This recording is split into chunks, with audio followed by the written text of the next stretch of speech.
You're listening to a download from the BBC. This is From Our Own Correspondent. You can hear the version of the programme broadcast on the World Service by following the link to the BBC iPlayer on the top of our website. To keep up with our latest reports and get a sneak preview of our stories, you can sign up to our Twitter feed as well.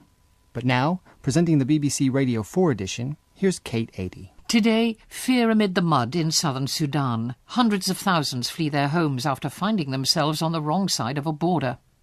Black-hooded monks and flocks of swallows look on as a holy day is observed on the banks of the river Danube.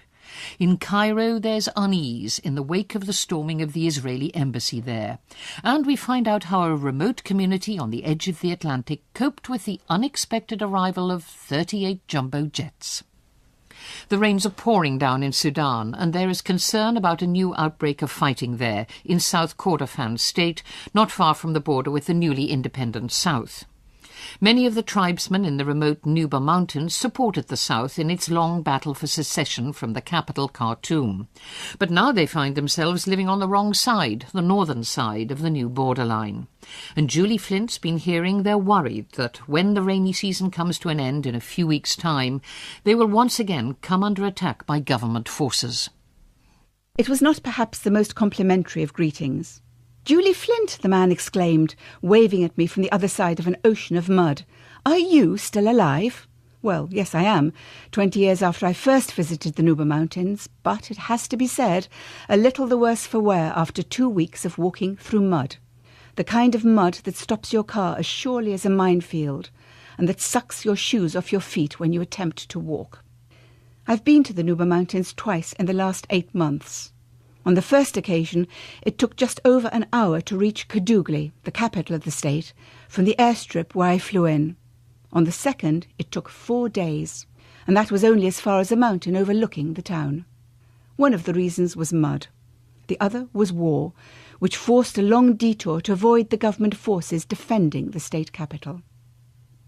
I first visited Kadugli back in 1992, invited by the Sudan government during one of its periodic charm offensives. Many Nuba fought alongside the southern Sudanese in their 20-year battle for a democratic new Sudan, and in the early 1990s were the victims of a jihad declared against them by Khartoum. The jihad was one of the bloodiest and most brutal episodes of Sudan's recent history. Its aim was to destroy all life in the rural Nuba Mountains, and to resettle the entire population of insurgent areas in camps where the Nuba identity would be crushed by force. All this a decade before conflict erupted in Darfur. Regular troops and paramilitary forces killed 60 to 70,000 Nuba in just 7 months. The mountains were blockaded and villages burned. Humanitarian access was denied, cattle raided, food stocks looted. Community leaders, educated people and intellectuals were murdered. Kadugli in 1992 was a dark, unsmiling place, every single street patrolled by armed men. We had only a few hours there, and those hours were tightly controlled by military intelligence, making any genuine contact with Nuba quite impossible. One event stands out in my memory, though: the arrival in army headquarters of a pickup crammed with naked women and children. We were told they were Nuba fleeing from the rebels. The truth was, of course, the opposite. They were Nuba burnt out of their homes and forcibly displaced. Are any of them alive today? I doubt it. The next time I visited Kadugli was in December last year, 6 years after a peace agreement ended the North-South War, but denied the Nuba the self-determination for which they too had fought. What a change! Music, traffic police in place of paramilitaries, and the former Nuba rebel leader, Abdelaziz al-Hillo, living in a government building as deputy governor of the state. That building is now destroyed, the first target in the attack that began in June this year, after the Nuba army refused to disarm in advance of the time frame stipulated in the peace agreement. The mandate of the United Nations peacekeeping force has expired and has not been renewed. International relief workers and investigators have not been given access to the capital. This has severely hampered relief work and made it difficult to determine the extent of the abuses that the UN itself acknowledges were committed by government forces in Kadugli. Displaced Nuba I met on Kadugli Mountain spoke of heavy shelling of Nuba neighbourhoods, of militiamen looting everything, including doors and window frames, and of horrific attacks on anyone identifiable as being of Nuba, i.e. black African origin. But detail was hard to come by. "You don't understand," a young Nuba woman said to me when I pressed her for more detail, more detail. We were entirely focused on putting one foot in front of the other and getting our children to the safety of the mountains. We weren't looking around. We didn't want to make eye contact with anyone. And then I met a young man who had been in the governor's office, forbidden to leave, in the first, fiercest days of the fighting. A Nuba official, he was standing outside on the third day of the war getting some air as Nuba civilians fled down the street towards the supposed safety of UN headquarters. He told me, in a very matter-of-fact tone, that he saw 4 Nuba girls he knew being chased by government forces. 3 had their throats cut in front of him. "What else did he see?" I asked. "Nothing," he said. "After that I went inside and I didn't come out again." That's Julie Flint. The Orthodox Church, and indeed other parts of the Christian faith, have been celebrating the Day of the Holy Cross. It marks the occasion, back in the year 326, when it said the cross on which Jesus was crucified was found by St. Helena in Jerusalem. Yesterday, in eastern Romania, people travelled from miles around to take part in the festivities at a monastery overlooking the River Danube. Nick Thorpe, who was there during the summer, says many visitors believe it's a place where their ailments can be washed away in holy water. Evensong at the Romanian Orthodox monastery at Dervent is in full spate when we arrive. Black-hooded monks like crows with voices as sweet as blackbirds, some as old as prophets, stand together to intone the psalms around Bibles as big as breeze blocks, or stoop to kiss lip-worn icons, their beards brushing the feet of the saints. Outside, an agile fellow with a long stick is dislodging fragments of swallows' nests from the high rafters above the entrance to the church as agitated swallows fly in all directions. I suppress a Franciscan cry of outrage, and then am glad I did. We try to keep just this one area free so that people going into or coming out of church don't get shat on, explains the monk with the stick. A rapid glance around the eaves of the rest of the quadrangle confirms his story.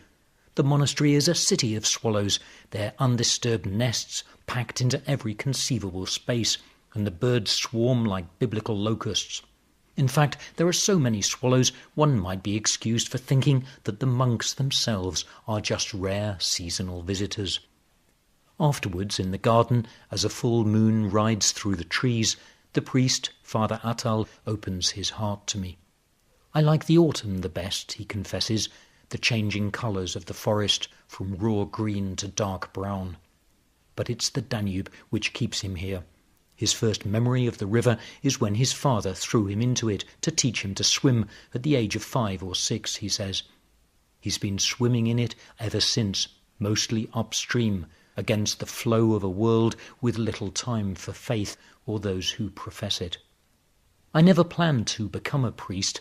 After my military service, I went to university, then visited this monastery by chance. And that was it. I cannot describe what happened to me, but I knew what I had to do. So he quit university, sold his books, and came here. That was 9 years ago.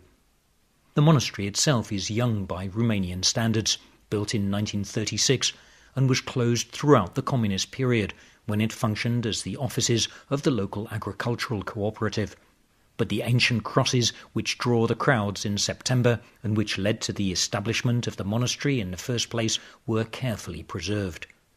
You can touch them in the chapel next to the church, great chunks of stone carved by master masons, eroded by the wind and rains, polished by the fingers of the faithful.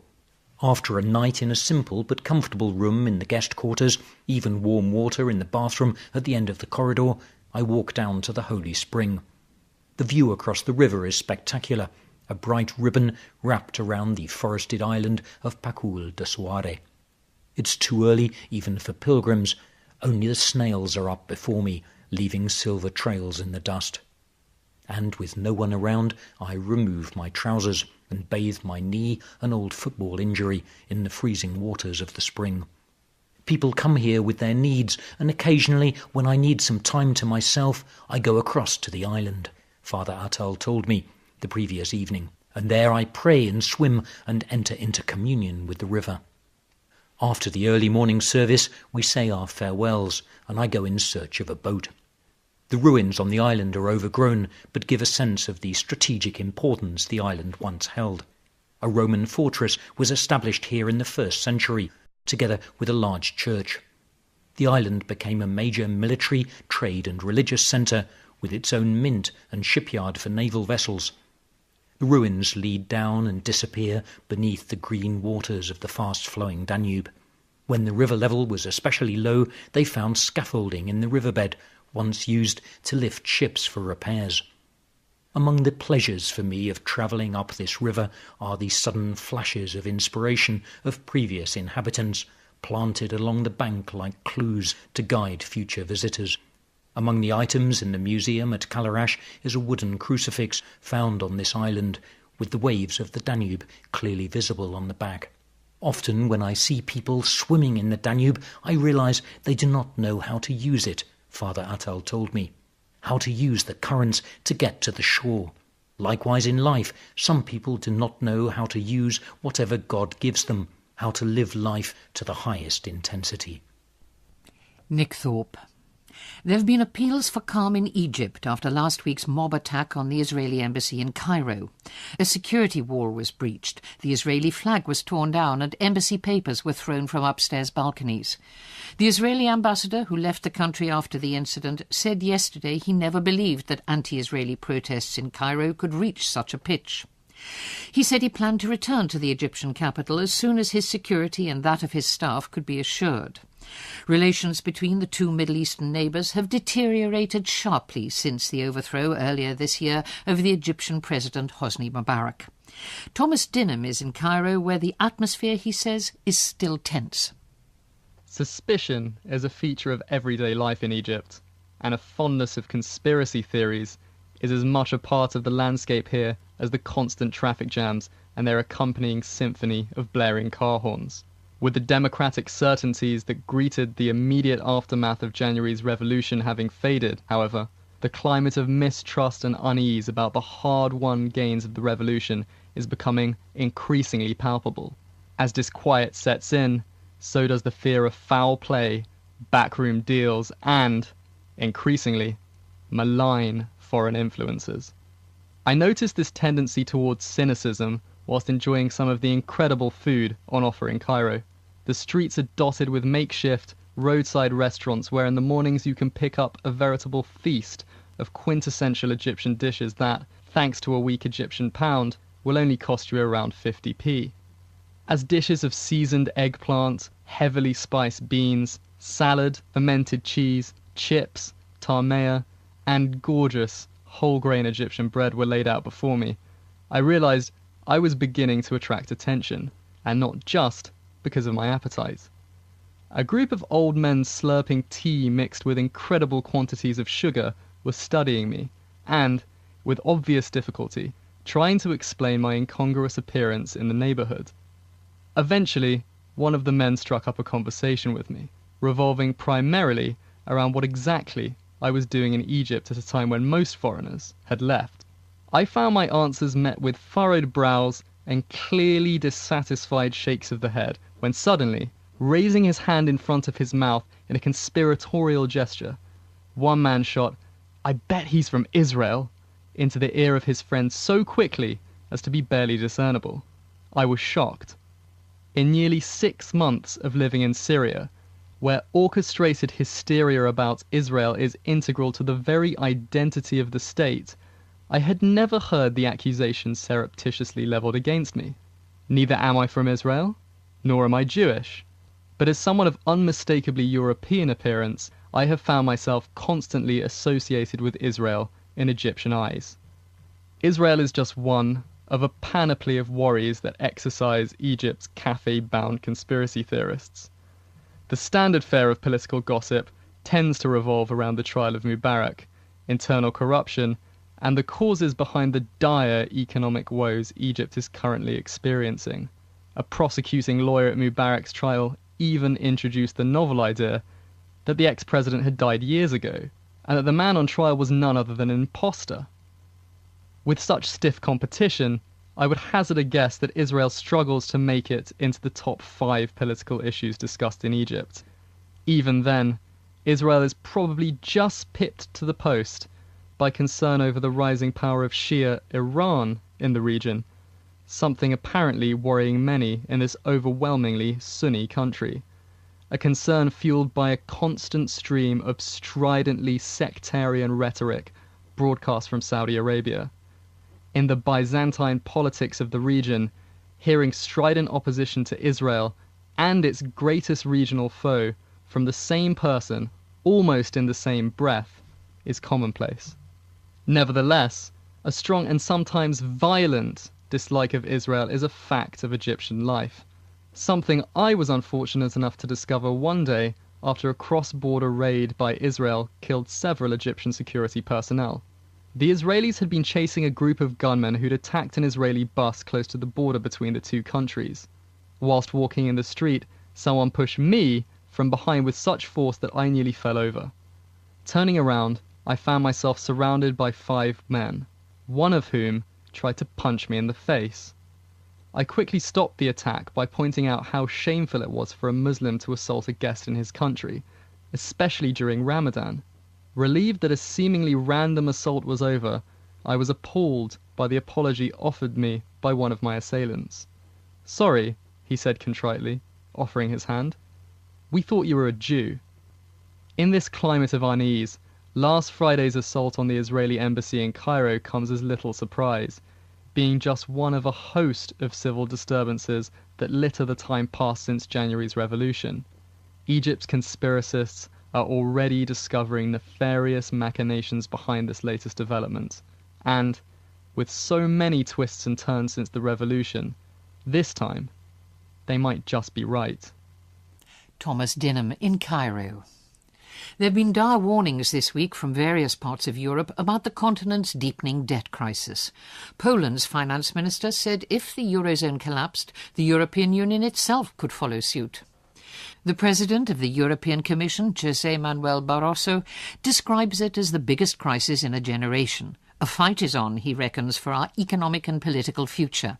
And it is clear that more and more citizens are becoming casualties of that fight. Jobs are being lost and lifestyles are changing.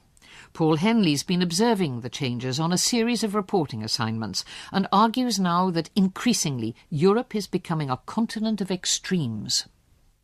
In the last few months, I've talked to international bond traders at an Italian bank, Greek millionaires in their leather-seated Jaguars, metal workers on a German production line, and former bakers in a rainy Irish dole queue. And on each occasion, I found myself contemplating the same European story, a widening gap between rich and poor. It's relative. I do realise that poverty in the Netherlands is a very different concept from poverty in Namibia. But part of the big European post-war project was about improving everyone's living standards, about ensuring some sort of redistribution of the continent's wealth from the top of the social strata to the bottom. And it wasn't all a myth. It's made my job easier that over the years I've usually been able to establish some sort of human connection with interviewees whose lives weren't that different from mine. The extremes of reporting the crisis have put paid to that. Take the few hours I spent earlier this summer touring with a mobile soup kitchen in the Algarve.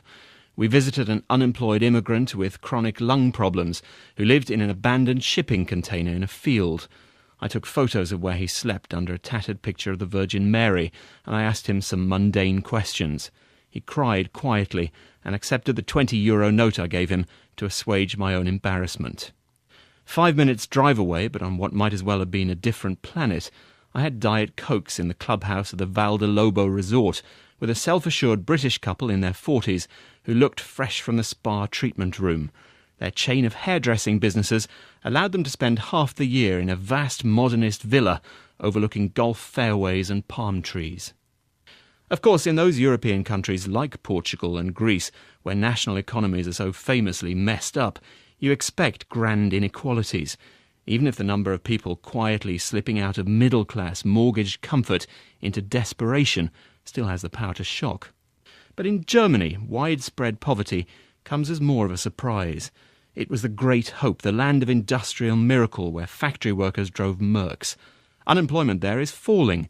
The country's out of recession, exporting, and frankly taking advantage of the fact that many of its European neighbours no longer manufacture much. But my recent trip to the German industrial heartland was to find out about a new kind of employed poor. While executive salaries have rocketed, workers' incomes have stagnated, and in the absence of a national minimum wage, hundreds of thousands of Germans with jobs have suddenly found that Aldi and Lidl are their only shopping options. Meeting Iris, a single working mum in her 40s, in a cafe by Essen railway station, poses some tricky moral questions. She's thin and anxious looking. She brings with her a strong sense of indignation and a long list of sums that show the shortfall between her income and her bills. She works 32 hours a week in an office canteen on a wage that's so low, roughly €4 an hour, that she's eligible for benefits to top up her income. So what standard of living exactly does a rich, developed country like Germany, well known for its interest in social justice, owe its lowliest working citizens? Iris doesn't live in a disused shipping container. She has a 2-bedroom flat with a phone, a television and a washing machine. Her grievances include sometimes not being able to give her teenage son the money to go swimming or to a film. But Iris uses the language I'm hearing so often in every part of Europe these days. She says all the money is going to the hohe Herrschaften, the toffs, roughly translated, and to the politicians who she says are thieving and out of touch. And, fresh from watching the TV reports of youths in London smashing shop windows, she predicts a riot. Leaning affably across his substantial desk in Berlin, the junior Minister for Work and Social Security seems less confrontational in his analysis of Germany's growing gap between rich and poor. The fact that that gap is not yet anywhere near as big as the UK's is reassuring, apparently, and a national minimum wage will, he predicts, probably come sooner or later. When the microphone is off, his focus shifts to the many people he says are fraudulently claiming benefits and working secretly on the black market. He tells me they must be cracked down on. The police dog, the Schäferhund, he says, mustn't just bark, it must bite. Even his press officer winces at the phrase. And as I shake hands and leave, I'm mentally adding Germany to the list of casualties of this great European crisis. Paul Henley there. 9/11 is one of those few news occasions you can look back on years later and recall exactly where you were when you watched those events unfold. On Sunday, various ceremonies took place commemorating the 10th anniversary of that day in the United States, in Britain and elsewhere. But Joe Fidgen was in Canada, in a town which looked after thousands of air passengers stranded when, immediately after the attacks, the US decided to close its airspace. This isn't a fashionable thing to say, but I do like my wild animals in a bap. I've had crocodile sandwiches, antelope on toast, and now I was hunting for a moose burger. So I was disappointed to learn that the government had banned restaurants from serving them. I happened to mention this to Jill and Reg, whom I'd met for the first time about half an hour before. "I've got a moose in my freezer," Reg said. There was a short pause while I took this in. "Why have you got a moose in your freezer?" "I shot it," Reg replied. "Quick as you like, Jill offered to turn a hunk of it into burgers." I felt a pull on my internal reins, but I needn't have worried. After all, this is Gander. If you've heard of Gander and you're not Canadian, chances are you're a flying enthusiast. It's basically a huge airport built in the 1930s as a refuelling stop for transatlantic aeroplanes. It was vital to the Allies in the Second World War and prospered in the 50s and 60s. Concorde was tested here. NASA chose Gander as an emergency landing site for its space shuttles. It catered for planes forced to land for security or medical reasons. The lifeboat of the North Atlantic, it was called. A town was built next to the airport, its streets arranged in the shape of a goose's head and named after legends of the air: Lindbergh Street, Alcott Crescent, Earhart Street. It was flying high. But the jet age was cruel to Gander. Aeroplanes became more fuel efficient and flew on by without stopping. The town dwindled. Air Canada pulled out of the airport. House prices plummeted. Young people moved away. Then came September the 11th, 2001. Reg was on duty that day in Gander's Air Traffic Control Centre when the news came in that US airspace was being closed. Planes over the Atlantic had to land as quickly as possible, and it was Reg's job and that of his colleagues to bring them down safely. Now, on first impressions, Reg looks tough.